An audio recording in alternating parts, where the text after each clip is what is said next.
So, like you said, double support coming out from Cloud9, and Grego not wanting to flex on over.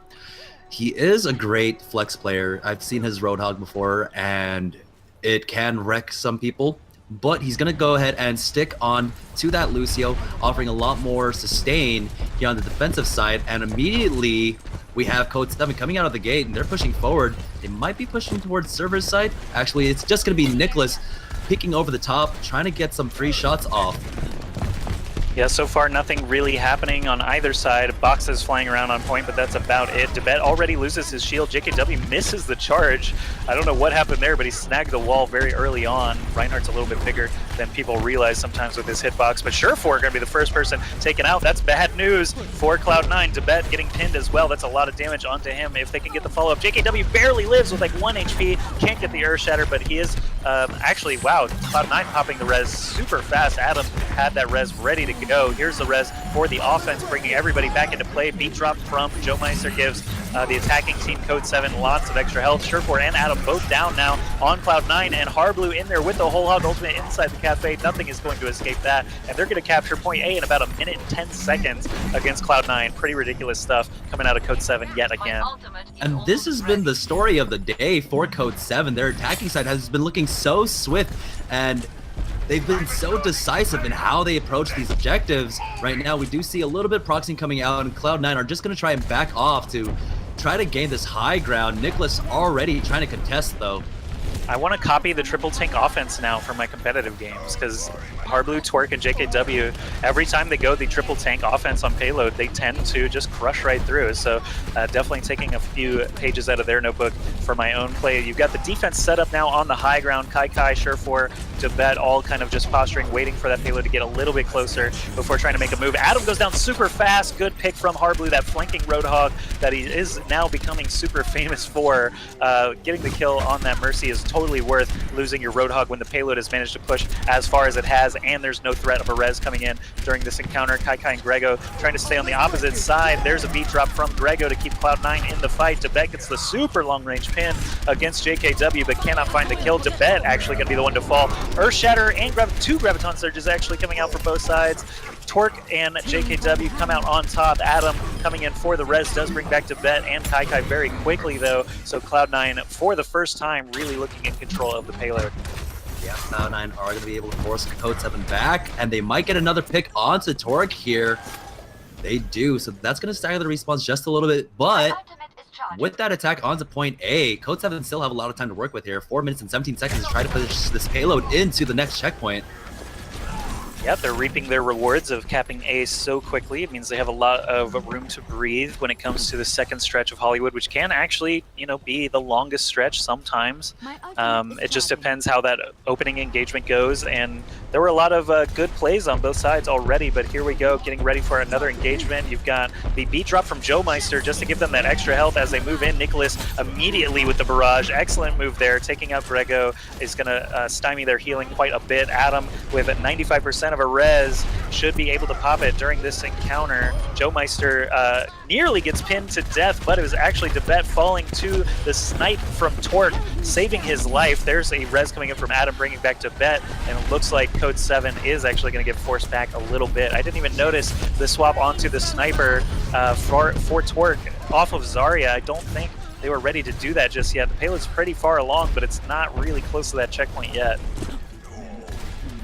Oh, and in the back, Debet is able to finally finish off Harblu, who, like you said, was playing that flanking Roadhog. He got that pick onto Zarya, but 2v1, even Roadhog can't win that battle. Cloud9 are just going to go ahead and reset. They haven't quite yet taken the high ground. They have to wait for the lift to come up, and there we go. They're going to push forward, try to get that high ground, but they're forced back. So we have complete high ground control. Torque is on top of the buildings, so they're going to be careful of the Widowmaker shots coming in. Yeah, Twerk popping his ultimate now gives everybody wall hacks so they can see exactly where Cloud9's defense is set up. This is going to allow Harblu, who's now switched off of Roadhog onto Reaper. Makes a lot more sense for the flanking. Oh my god!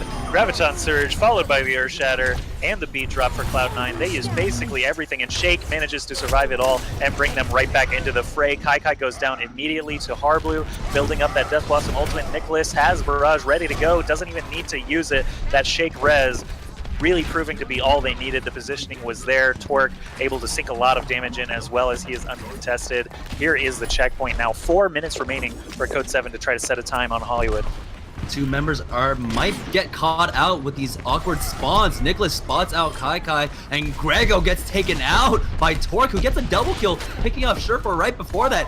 So this Widowmaker really paying off for Code 7 now. Yeah, still taking free shots down that long hallway. This is actually pretty typical for the defense to allow this payload to push around these first two corners. I kind of disagree with the strategy, but you know, they know better than I do, so I'm going to let them battle it out. The corner really is a good play just to provide a line of sight blockage, but there is Reaver popping his tac visor, trying to find some damage, gets the kill on Nicholas, which is obviously a great pickup as Nicholas has been doing a lot of damage and had that barrage available. He'll get back into the fight shortly, but basically all I mean by that is that I think they should be contesting a little earlier if possible. Cloud9 had time to set up there at the corner. They were choosing to sit farther back, and that allowed Code 7 to get more ground than they maybe necessarily should have. Great snipe there from Torque onto Reaver, gets the kill there. Adam down means no res for Cloud9. This is the opportunity Code 7's looking for to try and finish the map. Yeah, with that last pick onto Grego, Code 7 should be able to push this in. Sure4 is going to try and come in to contest, but it's actually the Tracer. Reaver, wasn't on the point, and that's going to be Code 7 finishing off Hollywood.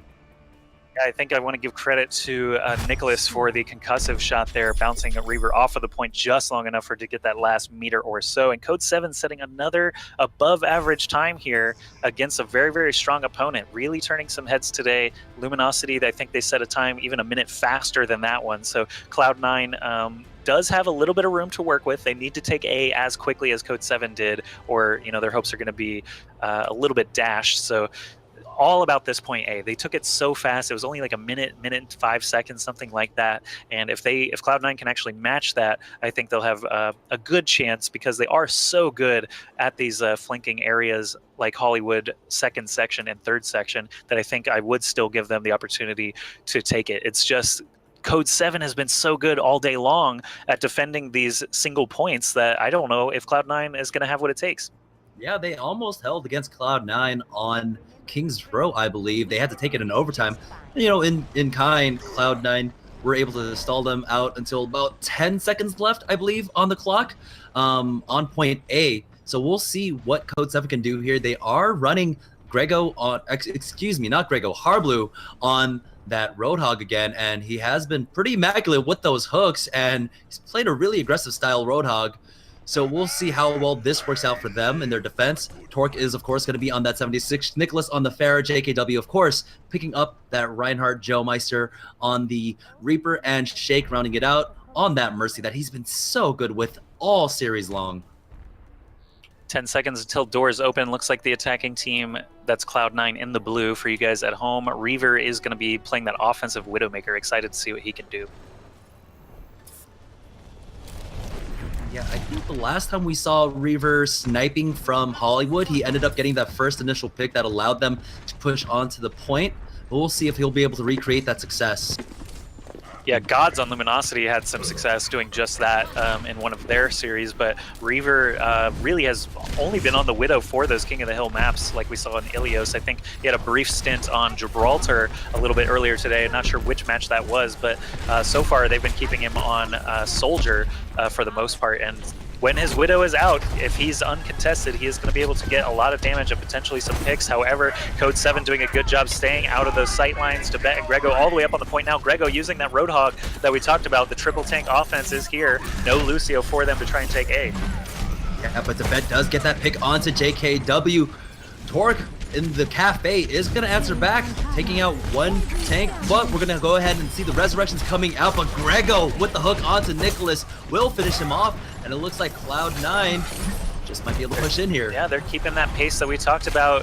It has been a minute and 5 seconds already. Actually, who is this Harblu? No, Joe Meister actually on the Reaper, staying alive a little bit longer than I would have given him credit for. So he's actually going to end up bleeding the clock another 10, 15 seconds. The time remaining is just under 5 minutes now for Cloud9 to try and finish the entire map. Will No, I was going to say, will Code 7 actually try to contest this? No, of course, they are going to go ahead and get set up for the second section. Reaver all the way pushed up here as Widowmaker, drops his Venom Mine, looking for some picks, not going to find anything, grappling up, trying to take a shot. Harblue actually taking a lot of damage there, so he did get a nice body shot. But the doors are opening now, Cloud9 entering the kind of streets phase here of Hollywood, and Code 7 is going to engage with Harblue and Nicholas very rapidly, getting up in the face of Kai and Surefour. Yeah, it's about contesting it at every point here. Just try to stall the time because they did sit a really good time. In the background, we see Nicholas taking out Surefour, and that's going to be 3 quick kills for Code 7. So the offense stopped for now as they have to back up and regroup. Reaver is still sticking to this Widowmaker and hasn't made anything happen quite yet in the streets phase. Now we're only at about 4 minutes, so, you know, time keeps on slipping into the future, and Code 7's happy to just let that payload sit there and get back onto the high ground. They'll be able to hop down whenever they feel the need, and there it is, actually, Harblue immediately jumping down. Did not have a squishy target in mind, just wanted to contest for a few seconds and kind of throw them off their game. It seems Twerk ready with that tac visor now, just laying into Kai. Does not have his Winston shield available, should be able to get a kill there, and he does. Nicholas gets the kill on Tibet, but the 2 tanks are brought back immediately by Adam. Still contesting that payload is Nicholas, who has a barrage ready to go, but he splashes himself on the Reinhardt shield. That feels bad, man. And Tibet with the Earth Shatter catches a couple of targets. Actually, no, it looks like JKW had his shield up in time. Still death happening all around us, though. Joe Meister and Shake, both Code 7 supports down now. JKW down to Reaver. So Cloud9 finally regaining control of this point with about 3 minutes left to try to complete the map. Yep, they will have another opportunity to contest here. Code 7 will against Cloud9, as 4 members are still pushed up here, 3 of them on the payload, and Tibet about to join them with that charge. We're right about the checkpoint area now, pulling around this corner. The composition still staying the same out of Code 7. Harblue still on that Winston. Here comes a beat drop for the defense. Immediate pin onto Joe Meister keeps him alive, though, because of all the HP that he had. Kai being focused down now by JKW. Tibet allowing himself to get chopped in half. He falls, and the res comes right after Tibet fell. Adam is gone now, out of the fight. Shake is still ready to go. Does not have that res just yet, but should have it available by the time this fight concludes. Yeah, I don't know about that resurrection there, seeing as how Surefour was still spawning in, but they thought they might have had an opportunity. Grego is still on the payload for now with Kai in tow. He has that primal rage, but he's going to be able to back out as that goes off cooldown. Oh man, time is just ticking down now. Under 2 minutes left for Cloud9 to try to make this happen. Harblue and company just sitting on the payload as long as they can. Harblue actually leaping up now. Nicholas and Shake there with him, but Harblue is able to escape danger. As he gets low, he pops his primal rage. Adam actually got picked off by Nicholas super early in the fight. Surefour is going to go down. Reaver's super low, but he does actually fall before Grego can get the sound barrier. Cloud9 falling apart now with only about 90 seconds left in the map. I think Code 7, it's a little early to award them the win, but I think they're gonna do it, man. This is so close, and Cloud9 just might be out of this. Like you said, if there's a minute 30 seconds left, it might be nearly impossible for them to finish this off. And at this point, Code 7 just have to delay. That's all they need to do. Man, this is actually really exciting. I don't think I've seen Cloud9 lose a series to anyone except for Envious in such a long time. I know that they have. I know that it's happened in other events, but being able to cast this great match between Code 7 and Cloud9 is really awesome. There comes the beat drop from Joe Meister, giving everyone the extra health. Grego goes down so early in the fight. Cloud9 again cannot get it together. Tibet and Kai both going down now. Surefour, Reaver, and Adam all still there. Adam brings up everybody except for Tibet, who's out of range. Surefour still alive, still raining those rockets down. Only about 40 seconds left for Cloud9 to try to make this happen. The contest is real as JKW just sitting on the point hits the Earth Shatter on Surefour and Kai. They're still not going to be able to do anything now as Harblue rejoins the fight. Everything is going the way of Code 7. They just keep getting the picks when they need them. Twerk is actually in there just contesting. Only 20-ish seconds left means that Code 7 has essentially done what I would never have thought they would be able to do, and that's take a 3-1 series over Cloud9. Oh my gosh, Code 7 are doing it. They just, I'm just dumbfounded right here, to be honest. Like, That is going to be it. The official admin call from Blaze Inferno of Beyond the Summit. Time's up. GG. Code 7 are going to be your winners of this lower final for Beyond the Summit Overwatch Cup. Crazy stuff here. Really, really spectacular ending. Code 7 had to fight their way through. Luminosity Gaming 2-0'd them, came in up against Cloud9, took a 2-0 lead. It was a very close match still on Ilios that Cloud9 got their 1-game win, but man, Hollywood, super impressive stuff out of everyone on Code 7. Good games to Cloud9.